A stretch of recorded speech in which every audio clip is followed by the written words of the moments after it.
কবিতার নাম স্মৃতির পাতায় হুমায়ুন। উনি আমার বাল্যবন্ধু ছিলেন। উনি জুনের 15 তারিখ পরলোক গমন করেন। তার স্মৃতির উদ্দেশ্যে আমার এই লেখা স্মৃতির পাতায় হুমায়ুন। স্বরচিত। হুমায়ুন গো বাল্যবন্ধু, সাথী ছিলে দিনরাত ডো। প্রাইমারি সেই বেঞ্চটাতে হাসি গানে সময় কেটে, হাই স্কুলে খেলাধুলা, একসাথে সব কিছু হোলা। কলেজ পেরায় চলার পথে স্মৃতি জড়ায় মনের মতো। হঠাৎ করেই 15 তারিখ ছুঁয়ে গেল মৃত্যুর ধ্বনি এই জীবনের ব্যথা বুকে। তুমি নেই তাই কাঁদে ধরণী, বন্ধু তোর সেই হাসিটা আজও ভাসে চোখের কাঁটা। বলতে পারি না একটুকু, তোর স্মৃতি আজও ভীষণ ঢেউ।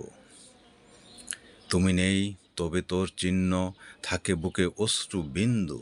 হুমায়ুন তুই হারাস না, থাকিস মনে প্রাণে গানে।